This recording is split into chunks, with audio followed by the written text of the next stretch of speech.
నమస్కారం. ఈరోజు మనం ఇంగ్లీష్లో కొన్ని ముఖ్యమైన పదాల గురించి నేర్చుకుందాం. ఆ, అవును. వీటిని పొజెసివ్ అడ్జెక్టివ్స్ అంటారు. కొంచెం పెద్ద పేరే గాని చాలా సింపుల్ విషయం. అవును, పొజెసివ్ అడ్జెక్టివ్స్ అంటే ఏంటి? అంటే సింపుల్గా ఒక వస్తువు ఎవరిది అని చెప్పడానికి హెల్ప్ చేస్తాయన్నమాట. కరెక్ట్.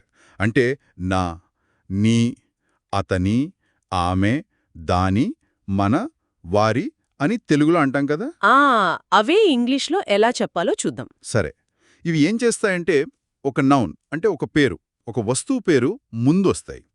వచ్చి ఆ వస్తువు ఎవరిదో చెప్తాయి. ఓ, అంటే బుక్ అనే నౌన్ ముందు మై వస్తే మై బుక్ అవుతుంది, అంటే నా పుస్తకమని. ఎగ్జాక్ట్లీ, అదే పాయింట్. సరే, మరి మొదలు పెడదామా?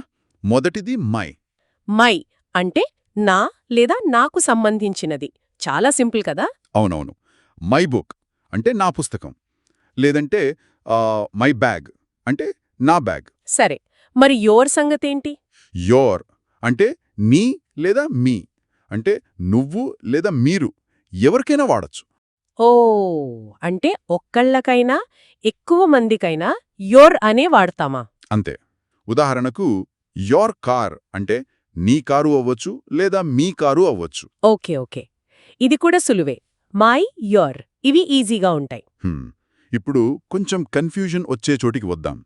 His, her, it's. ఆహా, అవును.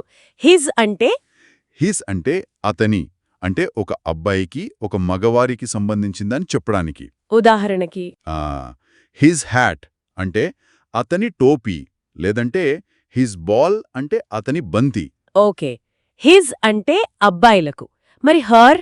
హర్ అంటే ఆమె, ఇది అమ్మాయిలకు ఆడవారికి సంబంధించిన వస్తువుల గురించి చెప్పడానికి. అంటే హర్ డ్రెస్ అంటే ఆమె డ్రెస్. పర్ఫెక్ట్. హర్ డాల్ ఆమె బొమ్మ, అలా అనమాట. సరే, హిజ్, హర్ అబ్బాయి అమ్మాయి క్లియర్. మరి ఇట్స్ ఎప్పుడు వాడాలి? ఇది కొంచెం ఇది చాలా మంది కన్ఫ్యూజ్ అవుతారు. ఇట్స్ అంటే దాని. దాని అంటే అంటే జంతువులకు లేదా వస్తువులకు సంబంధించినదని చెప్పడానికి, మనుషులకు కాదు. ఓ, అంటే ఒక కుక్క గురించి చెప్పాలంటే మంచి example. The dog wagged its tail అంటే కుక్క దాని తోకను ఊపింది. అక్కడ ఇట్స్ వాడతాం. ఓకే ఓకే, జంతువులకు వస్తువులకు. అవును. ఇక్కడ ఇంకో కన్ఫ్యూజన్ కూడా ఉంది కదా.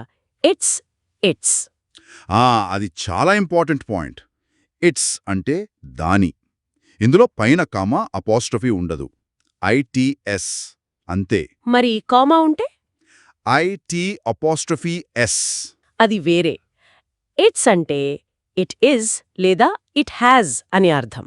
అది పొజెసివ్ కాదు. ఇది గుర్తుపెట్టుకోవాలి. అవును, ఇది చాలా కామన్ మిస్టేక్. సరే, ఇట్స్ కూడా క్లియర్. ఇప్పుడు గ్రూప్స్ గురించి చెప్పండి. గ్రూప్స్కొస్తే ఆర్, దేర్ ఉన్నాయి. ఆర్ అంటే మన లేదా మా. అంటే మాట్లాడే వాళ్లతో కలిగి అందరిది అని చెప్పడానికా? అవును, మనందరిది అన్నమాట. ఉదాహరణకి ఆర్ హౌస్ అంటే మా ఇల్లు. ఆర్ స్కూల్ మన బడి. కరెక్ట్, మనందరికీ సంబంధించింది. సరేనా? సరే, ఇక ఆఖరిది దేర్. There, THEIR. దీని అర్థం వారి లేదా వాళ్ళ, అంటే మనం మాట్లాడుకునే వాళ్ళు కాకుండా వేరే కొంతమందికి సంబంధించింది. ఓ, అంటే మనం కాని వేరే వాళ్ల గ్రూప్ గురించి చెప్పడానికి. అంతే. ఉదాహరణకి దేర్ టాయ్స్ అంటే వారి బొమ్మలు లేదా వాళ్ల బొమ్మలు. దేర్ బ్యాగ్స్ ఆర్ హెవీ అంటే వాళ్ల బ్యాగులు బరువుగా ఉన్నాయి. పర్ఫెక్ట్, అంతే. చాలా సింపుల్ కదా ఇవన్నీ. My, your, his, her, its, our, their. అవును, వింటుంటే సింపుల్గానే ఉన్నాయి, కానీ వాడేటప్పుడు కరెక్ట్గా వాడటం ముఖ్యం కదా. ఎగ్జాక్ట్లీ.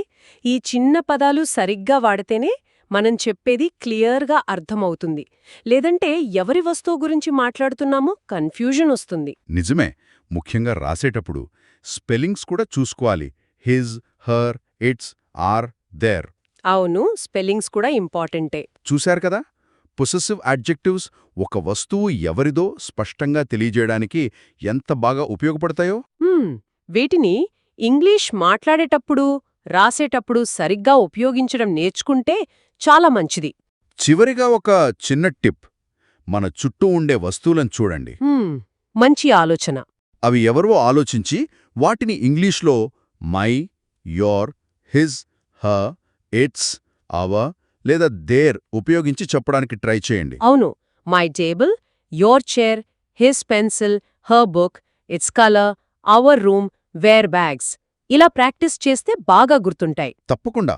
ధన్యవాదాలు. Thank you.